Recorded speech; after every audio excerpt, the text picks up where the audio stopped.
Hi there, my name is Veda, and this week's topic is cognitive and understanding the cognitive ability. So let's dive right on into it.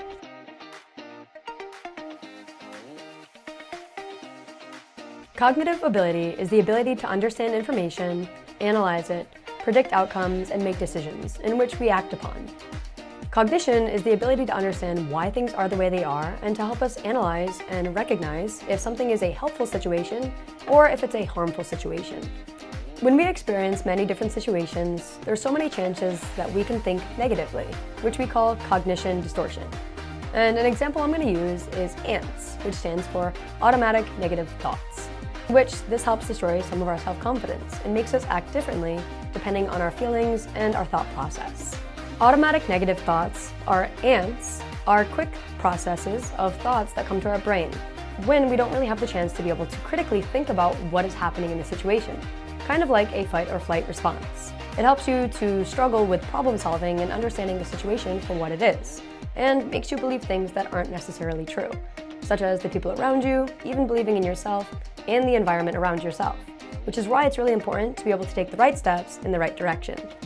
Let's take a look at one of our friends in our after school for a situation of ANTS, and how we can process recognizing these negative thoughts.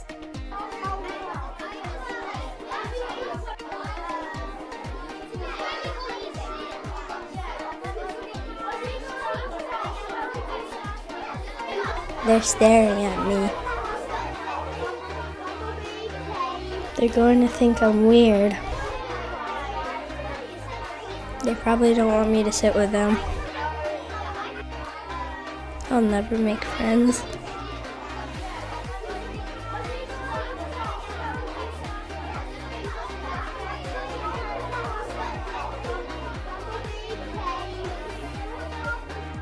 Everyone's looking at me.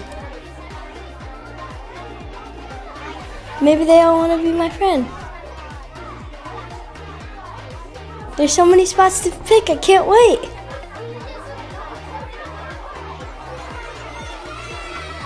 I'm gonna have a great day.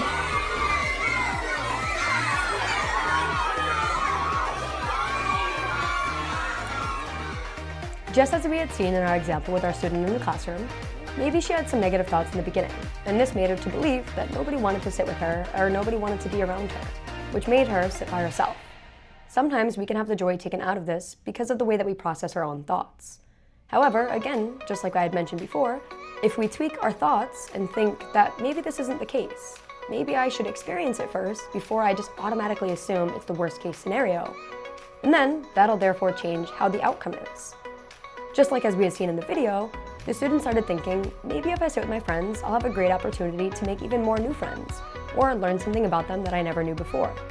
And this led her to feel a little bit better and sit together with them, in which she then realized everything is okay, and they don't even think these negative thoughts that I might have thought originally.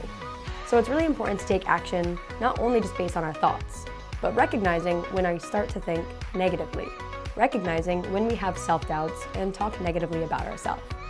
This helps make a big, huge change in our difference of the world. Ants are like actual ants that we find outside on the ground every day. When there's one or two of them, it's not a big problem to solve. But when they start to swarm and manifest into a larger group, it becomes overwhelming and it takes out the joy and fun from everything. So we have to recognize when it's a helpful situation or a harmful situation to help us grow and learn. But this is totally normal, and this is something that everybody experiences every single day. An easier way to better understand this with more detail is with the cognitive triangle, and that involves our thoughts, our feelings, and our actions. And they all go hand in hand. We can't have one without the other. And when we change one, such as our thought, it tweaks our feelings, which helps to tweak our actions. A great example of this is, say you're the older sibling, and you have a younger sibling that comes into your room. The first thought you might think is, why are they coming in my room, and why are you touching all my things? You feel annoyed and bothered, in which it might make you act out and yell at your younger sibling. However, if we change our mindset and think, my younger sibling's coming into my room because they look up to me, and they want to play with me, then that makes you feel a little bit better and more positive, in which you might act out and then play with your younger sibling. These are totally different situations based on our thought, and the same can be based on an action. If I act out a certain way, maybe later on, after I think about it, it'll make me feel a certain way. So it's really important to make sure we're thinking about our actions while we are doing them too, for our own independent growth. Because it does not only affect just you, but the other people around you as well. Although we might have a lot of ants or automatic negative thoughts, it's really important to make sure we take these next steps and measures. First, we have to recognize the thought. We have to make a stopping statement when we start to think negatively, and then determine if it's something that, again, is helpful or harmful to ourselves.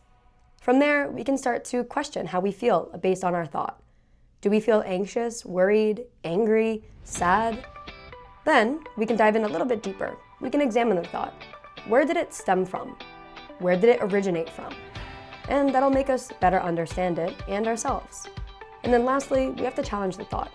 Once we challenge the thoughts, maybe these ants will be going away, kind of like ants or bug spray. They will never go away completely, but if we keep taking these recognition patterns, it'll help us keep them away as much as possible. And this is normal for our own growth. So let's keep working hard and defeating these ants. We can do it.